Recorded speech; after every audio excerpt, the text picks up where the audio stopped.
सर्वजीवसुपोषिणीं पावनीं देवतामूर्तिं वंदे भारतमातरम्। परम पवित्रమైన భారత జాతీయ త్రివర్ణ పతాకానికి ప్రణమిల్లుతూ భరతమాత దివ్య చరణాలకు నమస్కరిస్తూ ఈ కార్యక్రమంలో ఉపస్థితులైన పాఠశాల కరస్పాండెంట్ గారికి, ప్రధానాచార్యునికి, తదితర ఉపాధ్యాయ మహానుభావులందరికీ కూడా, ఉపాధ్యాయుని మహానుభావులందరికీ కూడా నమోవాకాలు సమర్పిస్తూ ఈ కార్యక్రమానికి విచ్చేసినటువంటి పాఠశాల విద్యా కమిటీ చైర్మన్ గారికి, తదితర గ్రామ పెద్దలకు, అలాగే కార్యవర్గ సభ్యులకు నమోవాకాలు తెలియజేస్తున్నాను. విద్యార్థులకి, పెద్దలకి అందరికీ కూడా 76వ స్వతంత్ర దినోత్సవ శుభాకాంక్షలు తెలియజేస్తున్నాను. భారతదేశానికి స్వతంత్రం వచ్చిన తర్వాత 76వ స్వతంత్ర దినోత్సవ వేడుకల్ని మనం నిర్వహించుకుంటున్నాం. ఈ జాతి గర్వంగా ఎలుగెత్తి చాటుకోవలసినటువంటి స్వతంత్ర దినోత్సవం ఇది. ఎందువల్లంటే ప్రపంచంలో ఏ జాతి పొందని అపురూపమైనటువంటి చరిత్ర భారత జాతి సొంతం చేసుకుంది. 800 సంవత్సరాలు మొఘలాయుల పరిపాలనలో బానిసత్వాన్ని అనుభవించాం, స్వతంత్రాన్ని సాధించుకున్నాం. 200 సంవత్సరాలు తెల్లవాళ్ల చేతుల్లో, బ్రిటిష్ వాళ్ళ చేతుల్లో దారుణమైనటువంటి కర్కశ బానిసత్వాన్ని మనం భరించాం.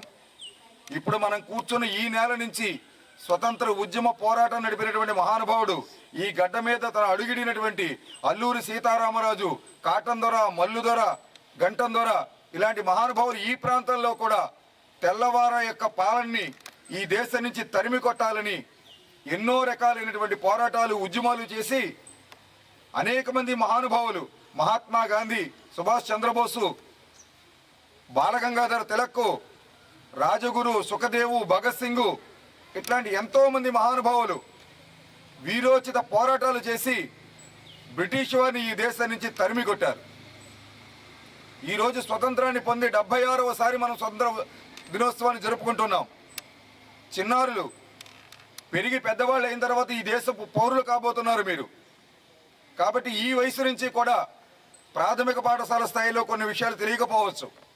ఉన్నత పాఠశాలలోకి వచ్చిన విద్యార్థులు ఒక్కొక్క ఘట్టాన్ని పాఠశాల ఆచార్యుల ద్వారా తెలుసుకుంటూ, మన పాఠశాలలో ఉన్న గ్రంథాలయంలో ఉన్నటువంటి జాతీయ పురుషుల మహావీరుల, స్వతంత్ర సమరయోధుల యొక్క చరిత్రని తెలుసుకుంటూ, ఈ జాతి అనుభవించిన కష్టాలు, ఈ జాతి చేసిన పోరాటము, ప్రపంచంలో అలుపెరగని పోరాటం చేసిన జాతి భారత జాతి. అనేక సంస్కృతులు ప్రపంచంలో నాశనం అయిపోయాయి, కాలగర్భంలో కలిసిపోయాయి. 20 సంవత్సరాల బానిసత్వంలో ఉన్నటువంటి జాతి సమూలంగా తమ జాతి మూలాలను కోల్పోయింది, జాతి మనుగడే లేకుండా పోయింది. అటువంటి భారత జాతి 1000 సంవత్సరాల బానిసత్వం తర్వాత కూడా అజేయంగా నిలబడింది. అనేక దాడుల్ని, బాధల్ని ఎదుర్కొంది. ఇవాళ ప్రపంచంలో ఒక బలీయమైన శక్తిగా భారత జాతి ఆవిర్భవించింది. ఇవాళ ప్రపంచం మొత్తం కూడా దాచుకో, దోచుకో, ఆక్రమించుకో అనే నినాదంతో ఇతర దేశాలను ఇబ్బంది పెడుతుంటే, మానవత్వ విలువల్ని ప్రపంచానికి కరోనా సమయంలో కూడా చాటి చెప్పినటువంటి జాతి మన భారత జాతి. ఎంతో మంది ఎన్నో పోరాటాలు చేశారు. బ్రిటిష్ వాళ్ళ కరకు తుపాకులకు బలైపోయారు. ఉరికంబాల మీద తమ ఊపిరి పూల్ని పువ్వులుగా వదిలేశారు ఈ భరత జాతి కోసం. కరకు లాఠీ దెబ్బల గాయాలతో ప్రాణాలు వదిలేశారు. అయినప్పటికీ వాళ్ళు చేసిన పోరాటం, వాళ్ళు చేసిన బలిదానం, దాని నుంచి వచ్చిన ఫలాల్ని వారు మనకు అందించి వెళ్ళారు. అమృతోత్సవం జరుపుకుంటున్నాం. ఇక నుంచి భారతదేశం యొక్క చరిత్ర అమృతమానంగా ఉంటుంది. రాబోయే రోజుల్లో 2035వ సంవత్సరానికి భారతదేశం ప్రపంచానికి నాయకత్వం వహిస్తుంది. ఇది నేను చెప్పడం లేదు, ప్రపంచంలో అనేక మంది చరిత్రకారులు చెప్పారు, అనేక మంది జ్యోతిష్కులు చెప్పారు. జర్మనీ శాస్త్రవేత్త నాస్ట్రోడామ్ కూడా చెప్పారు, 2035 నాటికి భారతదేశం ప్రపంచాన్ని శాసిస్తుంది, ప్రపంచంలో గురుతరమైనటువంటి బాధ్యతను పోషిస్తుంది అని. అది 20వ సంవత్సరంలో ప్రారంభమైంది. ప్రపంచం అల్లాడిపోతున్న సమయంలో ప్రపంచం మీదకి కరోనా వైరస్ను పంపించిన దేశాలకి ధీటుగా ప్రపంచంలో కరోనా వైరస్ను దూరం చేసే వ్యాక్సిన్ భారతదేశం ప్రపంచానికి అందించింది. ఇది మనం గమనించుకోవాలి.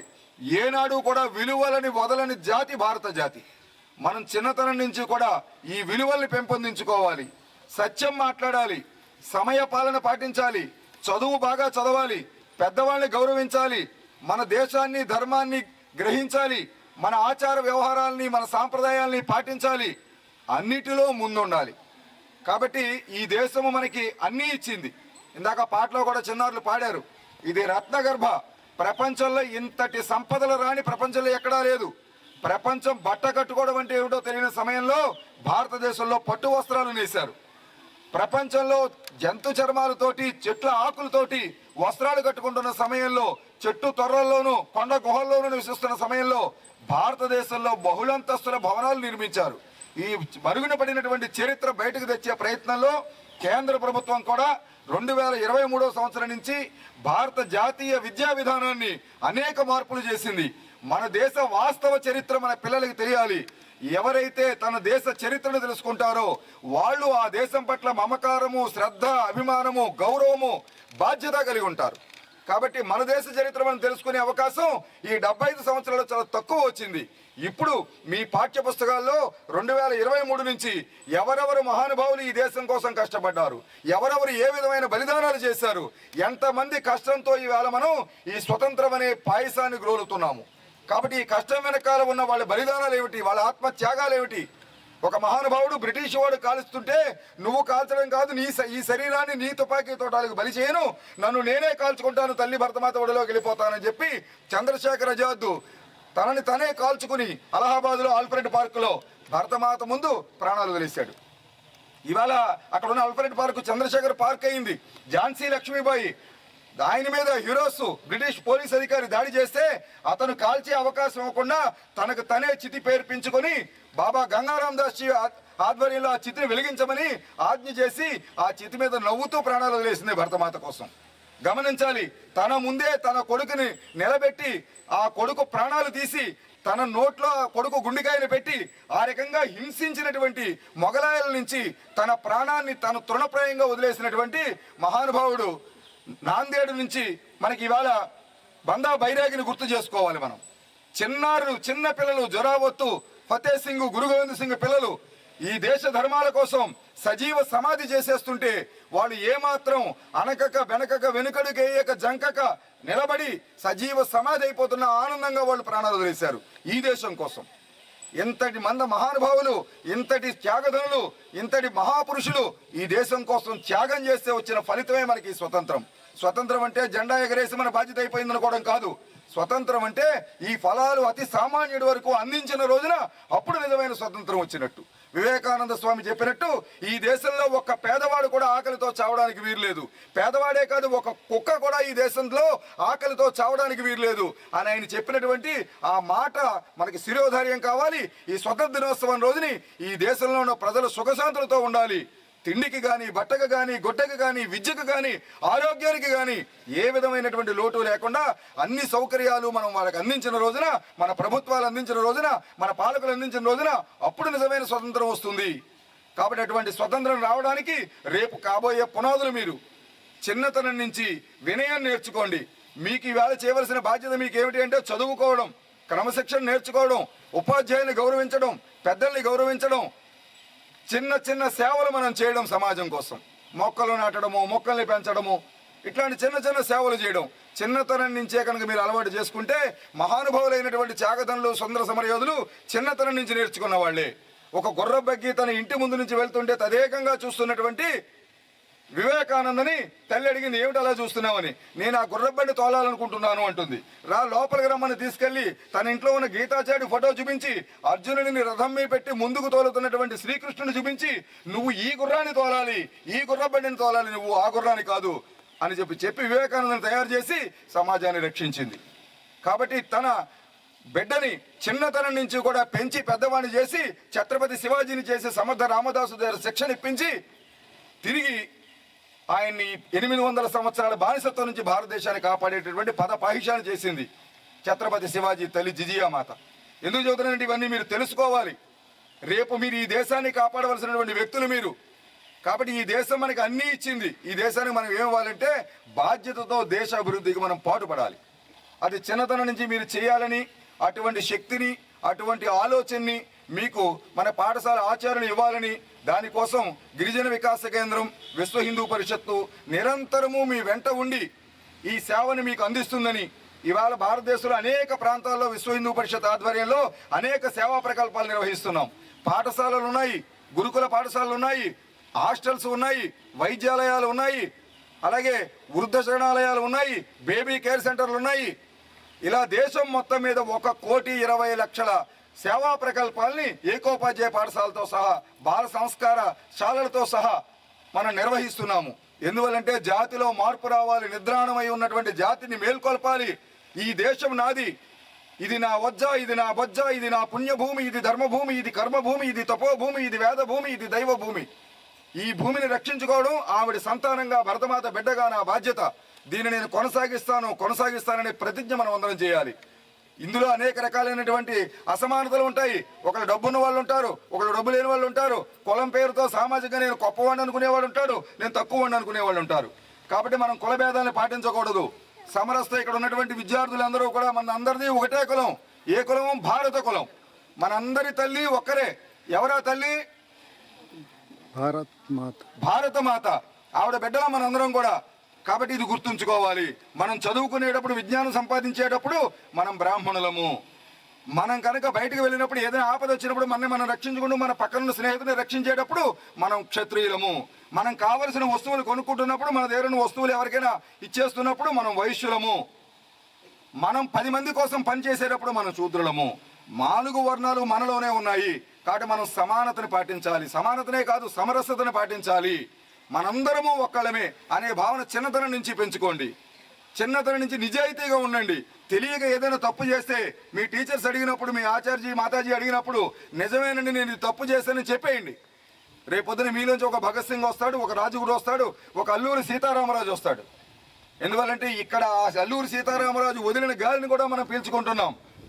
అల్లూరి వింటినాద ప్రళయ రుద్ర గర్జనతో, కోయ దొరల కొండ దొరల కిలకిలమను నవ్వులతో, విశ్వమంతా ఆవరించు వీర శాంతి మువ్వలతో, గలగలమని జల జలమని సాగిపోయే బండిరా బండిరా, ఇది బండిరా భరత మాత బండిరా. ఆ బండిలో మనందరం కూడా ఉన్నాము. మనం నడిపించే శారదలు మన హెడ్ మాస్టర్, మన మాతాజీలు ఉన్నారు, మన ఆచార్జీలు ఉన్నారు. వాళ్ళు మన గురువులు, మనకి లోకాన్ని చూపించేటటువంటి నేత్రాలు వాళ్ళు. మనలో ఉన్నటువంటి అజ్ఞానం అనే చీకటిని పారద్రోలి విజ్ఞానం అనే వెలుగుల్ని ప్రసాదించేటటువంటి దైవాలు వాళ్ళు. అందువల్లే వాళ్ళని మనం గురు బ్రహ్మ, గురు విష్ణు, గురు దేవో మహేశ్వర అని కొలుచుకుంటాం. మనం భారతదేశం కూడా ప్రపంచానికి గురువు, జగద్గురువు ఈ భారతదేశం. కాబట్టి ఇక్కడ జ్ఞానంతో వెలుగొందుతాం కాబట్టి భారతం అయ్యాం మనం. భారతి అంటే జ్ఞానంతో వెలుగొందు వాళ్ళము. కాబట్టి భారతదేశం అంటేనే జ్ఞానగని. వేదాలను అందించింది, ఉపనిషత్తులను అందించింది, పురాణాలను అందించింది, శృతుల్ని కృతుల్ని అందించింది, ప్రపంచానికి జ్ఞానభిక్ష పెట్టింది. ప్రపంచంలో ఏ దేశంలో ఉన్నటువంటి మత గ్రంథాలైనా సరే మన గ్రంథంలో ఉన్న విషయాలు తప్ప వేరొక విషయాలు చెప్పలేకపోయాయి. ఆ గ్రంథాలు ఏర్పడడానికి వేల లక్షల సంవత్సరాల ముందే ఇక్కడ వేదాలు ప్రడవులాయి. కాబట్టి అటువంటి పుణ్యభూమిలో జన్మించాం మనం. ఇటువంటి మహానుభావులు మనకు త్యాగ ఫలితంగా పుట్టినటువంటి త్యాగ భూమిలో పుట్టాం మనం. జ్ఞాన భూమిలో పుట్టాం, సంపదల భూమిలో పుట్టాం మనం. కాబట్టి మనం కూడా చిన్నతనం నుంచి పెరిగి పెద్దవాళ్ళు అయ్యే వరకు ప్రతిరోజు మనం భరతమాత దివ్య చరణాలకు నమస్కారం పెట్టి మన చదువులు ప్రారంభిద్దాము. అటువంటి శక్తిని మనకి ఆ భరతమాత ఇవ్వాలని. మీరు చాలాసేపు ఎండలో ఉన్నారు కాబట్టి మిమ్మల్ని ఎక్కువసేపు నుంచో పెడితే ఇబ్బంది కలుగుతుంది. కాబట్టి భరతమాత నా చేత పలికించిన ఈ మాటలు ఏదైనా మీకు ప్రేరణ కావాలని, మీరు భవిష్యత్తులో ముఖ్యంగా 8, 9, 10 తరగతుల పిల్లలు ఈ దేశ చరిత్రను చదవండి. అటువంటి పుస్తకాలు కరస్పాండెంట్ గారిని పాఠశాలలో, హెడ్ మాస్టర్ పాఠశాలలో ఉంచి ఏర్పాటు చేయమని మరొకసారి కోరుతూ, మీరు ఆ రకమైనటువంటి బాలభారతి ప్రచురణ పుస్తకాలు ఉంటాయి, 40 పుస్తకాలు. రోజు ఒక పుస్తకం చదివి వాళ్ళ చేత మళ్ళీ ఆ కథ చెప్పించండి. ఒకే కథ 4-5 సార్లు చెప్పినా పర్వాలేదు, 4 చెప్పినా పర్వాలేదు. మీకు ఈ దేశం గురించి తెలియాలి, ఈ జాతి గురించి తెలియాలి. ఇక్కడ పుట్టడం మన అదృష్టం. గాయంతి దేవా కలకీత కానీ ధన్యాస్తుతే భారత భూమి భాగే. దేవతలు కూడా కీర్తిస్తారట ఇక్కడే పుట్టాలి అని. స్వర్గాప వర్గాస్పద హేతుభూతం భవంతు భూయ పురుష స్వరత్వాత్. స్వర్గానికి చేరాలంటే భారతదేశం నుంచే ప్రయాణం చేయాలి అంటారు దేవతలు. కాబట్టి అటువంటి పుణ్యభూమిది. అటువంటి భూమిలో జన్మించిన మనమందరం కూడా ధన్యులము. కాబట్టి భవిష్యత్తు ఉజ్వలంగా మీ భవిష్యత్తు ఉండాలి. మీ ద్వారా ఈ భారతదేశ భవిష్యత్తు ఉజ్వలంగా ఉండాలని కోరుకుంటూ మరోసారి భరతమాతకు ప్రణమిల్లుతూ భారత్ మాతాకి జై. మాతరం మాతరం వందే మాతరం. మాతరం మాతరం వందే మాతరం. మాతరం మాతరం వందే మాతరం. వందే మాతరం. వందే మాతరం. వందే మాతరం. భారత్ మాతా की जय।